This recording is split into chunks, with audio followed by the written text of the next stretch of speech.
Welcome to Wicked Shizuku's Reviews, bringing you a southern perspective on books, movies, music, and much, much more.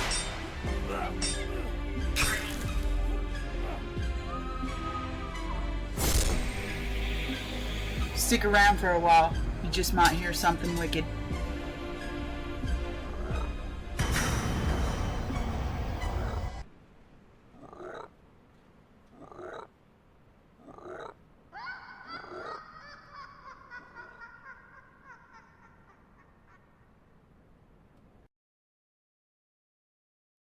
Well, hello, and welcome back again to Wicked Shizuku's Reviews, and this is episode 34 of Thursday Read. So, I'm going to be doing a couple of chapters out of Nomad Love, and a letter out of the Lowell offering today. I'm finding that the shorter episodes are a little bit better, on me, and, not really concerned with the view count, but they're a little bit better on me, because of the sugar levels and everything, and they drop so quickly. Also, if you've been enjoying this, please like, subscribe, and share. This helps my channel out, and it will get out to other people who might be suffering from insomnia or just boredom. So, I'd really appreciate that. Please give us a thumbs up, and recommend this to your friends if they're having trouble sleeping, or if they're bored, or if they just don't know some of this information. So, let's get to it. And we will be continuing with Chapter 9 in Nomad Love by Youssouf, Amine, Elalamy. Chapter 9. Motionless, Tacfine listened to the old man recounting the journey to the last detail, as he himself would never have known how to tell it. The desert, the sand-colored camels, his father's voice, his mother's eyes. The last tear discreetly joining her wet smile, the barren lands, the blood, the crying of weak and exhausted beasts. The singing of women come down from the mountain. The valley of Haouz, Haouz. The clumps of palms outside the city. Marrakech. And further along at the end of town, this half-open door, so half-open it seemed shut, this house, none other, in the sense that he'd already been there. The certitude that the end of the world is here and nowhere else. Slowly, slowly, like so many pebbles, Moulin lined up words to find the way down the road Tacfine alone had taken. Before the words, he broke off just once towards the end to raise the glass to his lips, drink a mouthful of tea, and say, "The end of the world is here and nowhere else." Seated beneath the tree, eyeing his glass, Tacfine drank peacefully, present at his own journey under a shower of green leaves. He can't help crying at the sight of strangers. To soothe it, I'm going to sing something, a tune with a hint of Andalusia. Tell me, Tacfine, do you know at least why you're here? To live? No, to help me die. It's time someone put a full stop to my existence. High time. I opened my eyes, and I've closed them again. I don't know how much time slipped away since. I opened them this morning, too, and there was life watching me. Like every morning, life opens her eyes on me. Maybe that's what life is. The world watching you to remind you that you're there. No illness has attacked me, no pain gotten the better of me, no epidemic come for me. All my friends are dead. With all their children I once held in my arms, dead simply from having lived. Even my wife wound up on her deathbed one day, all her beauty reduced to a single grimace. No one could save her. She didn't even make it to her 12th spring, or her 20th spring. I sang her a tune from back home. I thought the thing might ease up if we could dance just a little. Just one last time. Dance it just with the eyes. I know now that grief is a wound, and there is nothing apart from tears that can dress it. I cried for Labatol like a child, like a little girl. I watched her go and felt my body break, felt my soul dissolve. And I thought at last, I was going to die. I stretched out beside her, shut my eyes, didn't move anymore, and didn't die. Each one has that journey to make, and that particular journey wasn't mine. There are times, I feel lost. If only there was a way out for me. But no, nothing. Today the dead are dead, and me, I'm waiting for someone willing to bend over a blank page and invent me an end. A silent, motionless end that I'll never be able to read. You're the one to find it, Tecfine. Each letter will be an unbearable effort, each word an insurmountable fatigue. I won't be able to withstand them. You'll write me to the end. To that last inert letter lying on its back. To that point that transfixes and kills. Early the next day, a hand lifted the heavy white curtain. Muley and a servant entered the room. Peace be upon you. And on you, peace, Muley. The servant carried an ivory writing stand with sabla, paper, and sharpened reeds. On a little silver plate, a white faience inkwell, in which there floated a liquid eye of black ink. I have made it from seared wool, soot, and oak galls. It's dissolved in water, so your writing may be overflowing, in honey, so it may be sweet. Take it. It's for you. Tecfine took a step back to the wall. Please, neither your generosity nor my gratitude must stain my text. Thank you for the paper and the reed pens. I don't need an inkwell. There's a shade to the night that no ink can ever replace. Chapter 10. Lying on his stomach, head to one side, Muley wrestled with the night.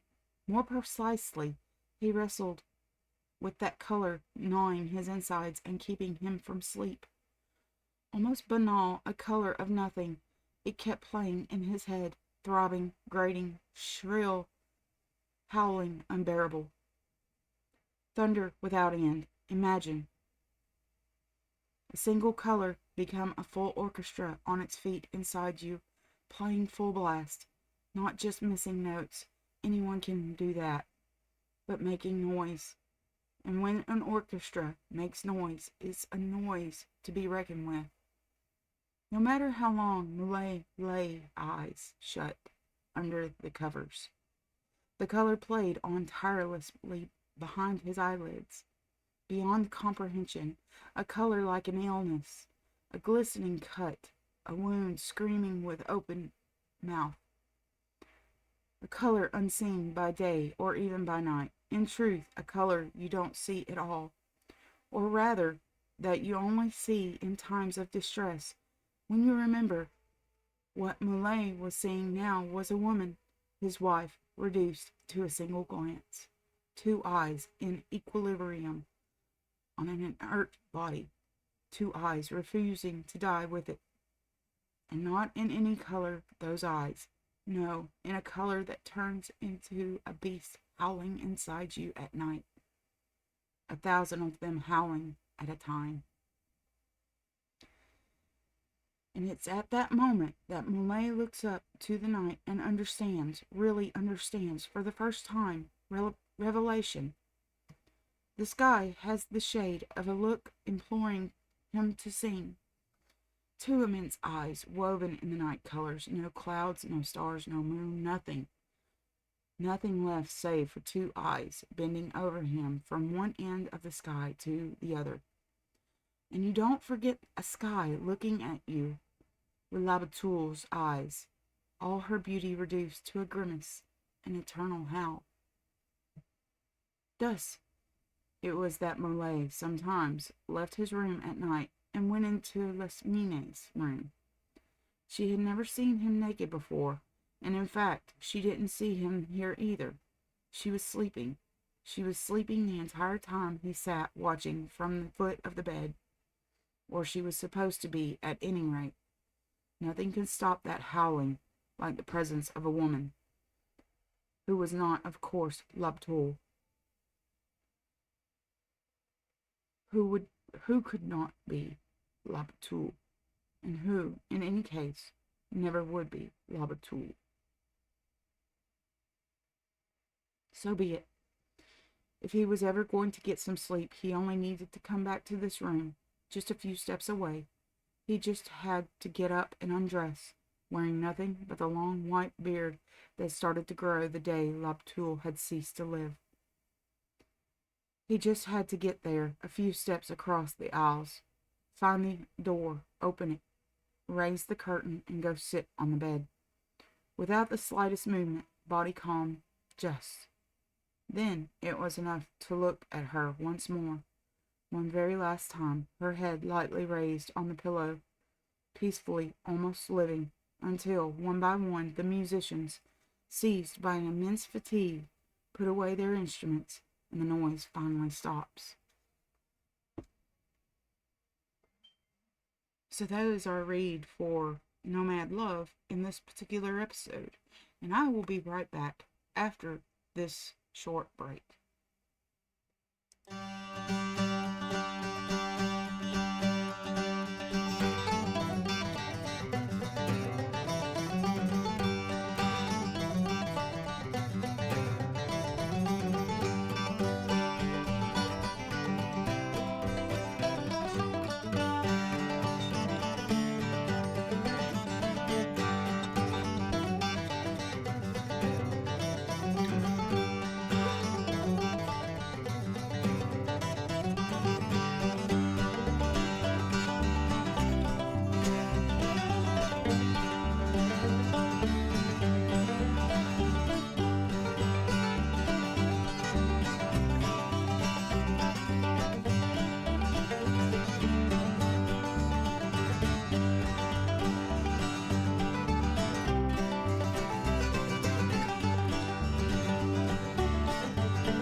And welcome back.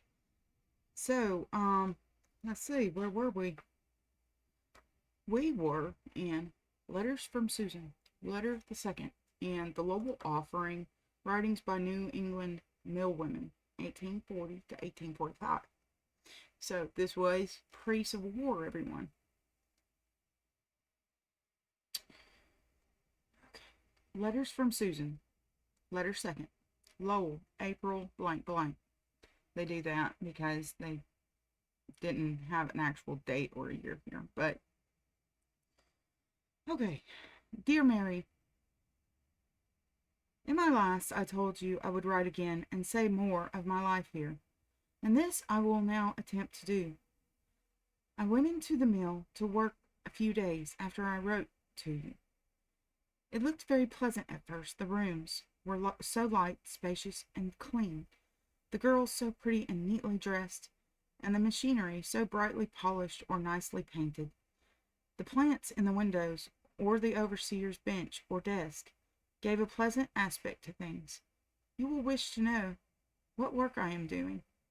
I will tell you of the different kinds of work. There is, first, the carding room, where the cotton flies most, and the girls get the dirtiest.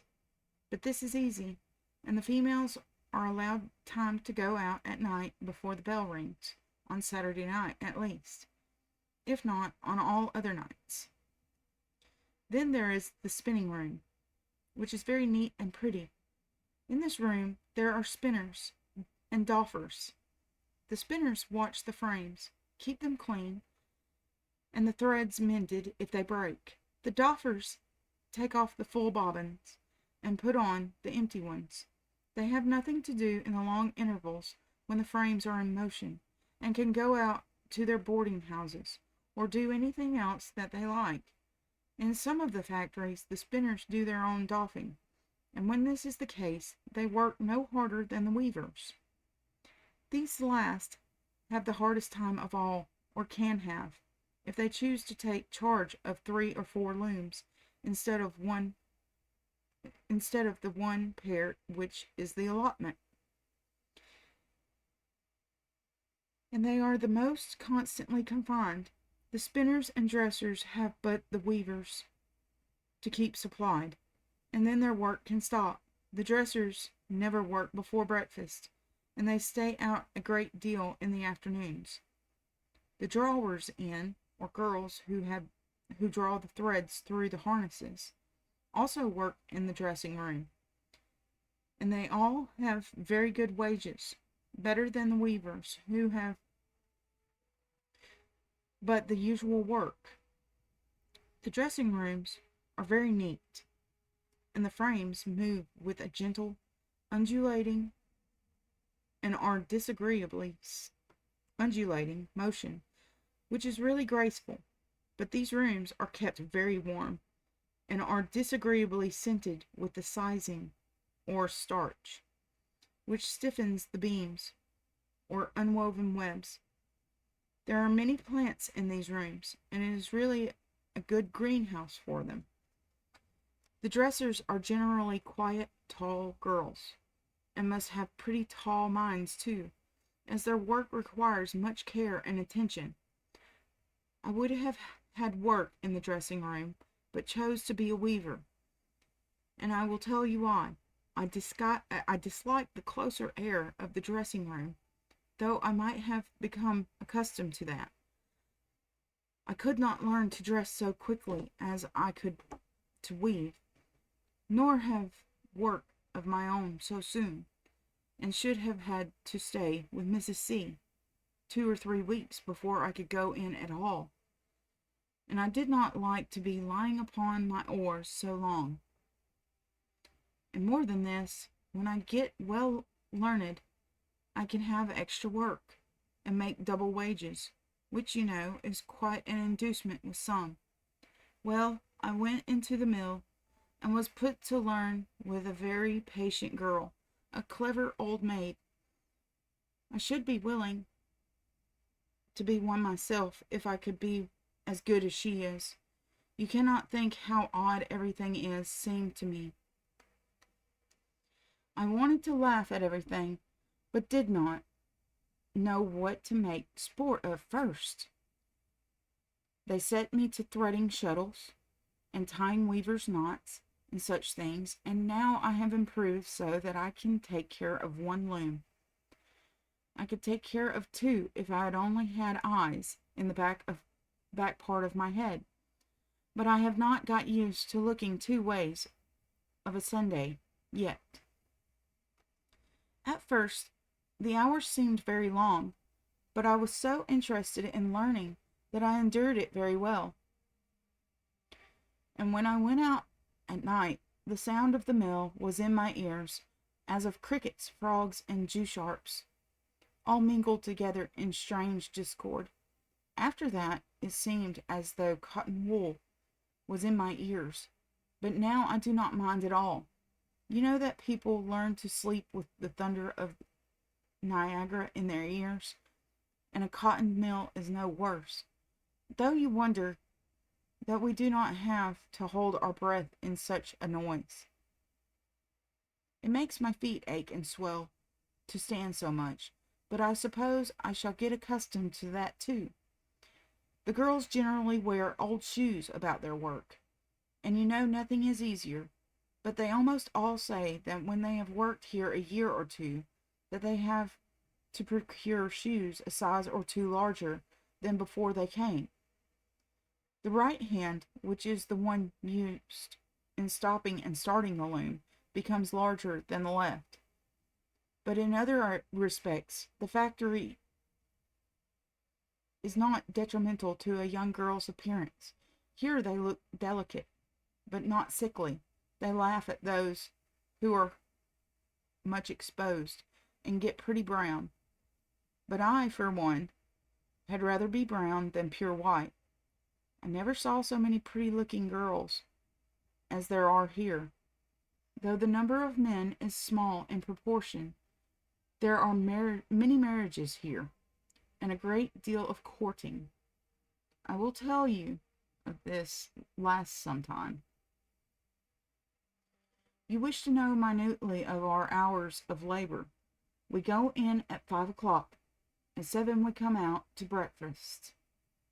At 7:30 we return to our work and stay until 12:30. At 1 or 1:15, 4 months in the year, we return to our work and stay until 7 at night. Then the evening is all our own, which is more than some laboring girls can say, who think of nothing is more tedious than a factory life. When I first came here, which was the last of February, the girls ate their breakfast before they went to their work. The 1st of March they came out at the present breakfast hour, and the 20th of March they ceased to light up the rooms and come out between 6 and 7 o'clock. You ask if the girls are contented here. I ask you if you know of anyone who is perfectly contented. Do you remember the old story of the philosopher who offered a field to one person who was contented with his lot, and when one claimed it, he asked him why? If he was so perfectly satisfied, he wanted his field.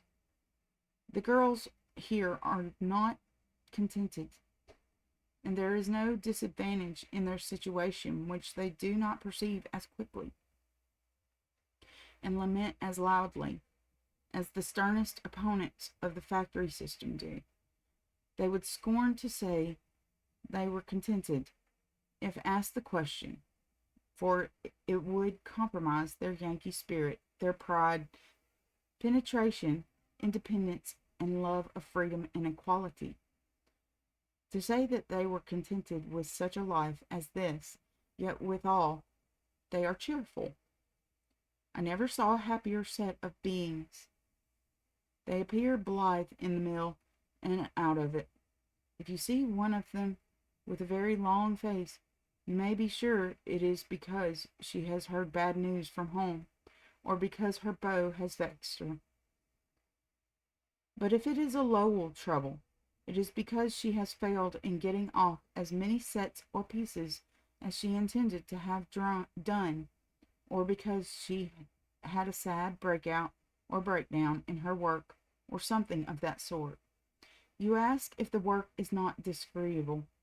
Not when one is accustomed to it. It tried my patience sadly at first, and does now when it does not run well, but in general I like it very much. It is easy to do, and does not require very violent exertion, as much of our farm work does. You also ask how I get along with the girls here. Very well indeed. Only we came near having a little flurry once. You know I told you I lodged in the long attic. Well, a little while ago there was a place vacated in a pleasant lower chamber. Mrs. C. said that it was my chum's turn to go down stairs to lodge. unless she would waive her claim in favor of me. You must know that here they get up in the world by getting down, which is what the boys in our debating society used to call a paradox. Clara, that is the girl's name, was not at all disposed to give up her rights, but maintained them staunchly. I had nothing to do about it. The girls in the lower room liked me and disliked Clara, and were determined that it should not be at all pleasant weather there if she did come. Mrs. C was in a dilemma. Clara's turn came first. The other two girls in the chamber were sisters and would not separate, so they were out of the question. I wanted to go and knew Clara would not be happy with them. But I thought, what was my duty to do? She was not happy now and would not be if deprived of her privilege. She had looked black at me for several days and slept with her face to the wall as many nights. I went up to her and said, Clara, take your things down to the lower chamber and tell the girls that I will not come. It is your turn now, and mine will come in good time. Clara was mollified in an instant. No, she said, I will not go now.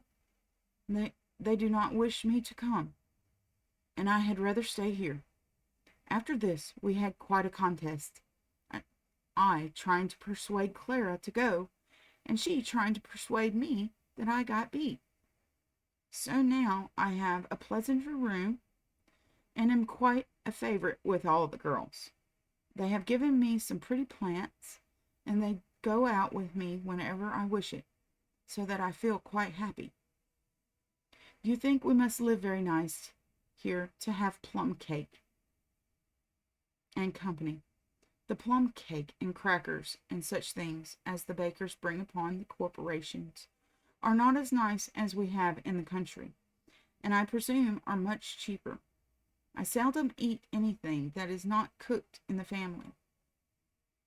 I should not like to tell you the stories they circulate here about the bakers, unless I knew that they were true.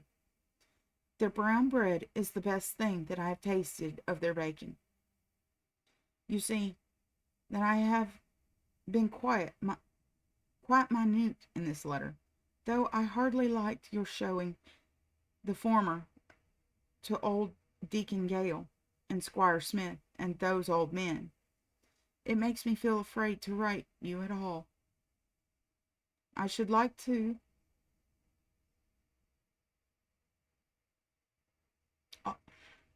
sorry about that. I kind of mixed up those words. It makes me feel afraid to write you all I should like to, when I think so many eyes are to pour over my humble sheet. But if their motives are good, and they can excuse all defects, why, I will not forbid. Squire Smith wishes to know what sort of men our superintendents are. I know very well that what he thinks of them, and what their reputation is up our way. I am not personally acquainted with any of them, but, from what I hear, I have good opinion of them. I suppose they are not faultless.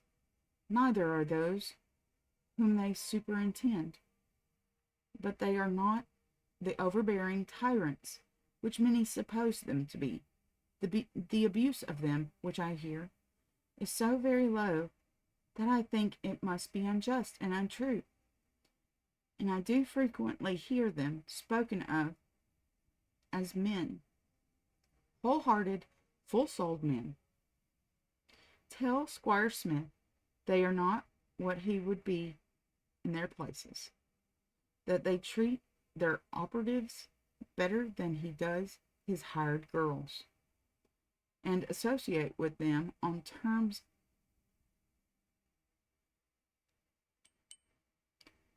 of as much equality. But I will tell you who are almost universally unpopular: the runners, as they are called, or counting room boys. I suppose they are little whippersnappers who will grow better as they grow older. My paper is filling up, and I must close by begging your pardon for speaking of the Methodists as having lost their simplicity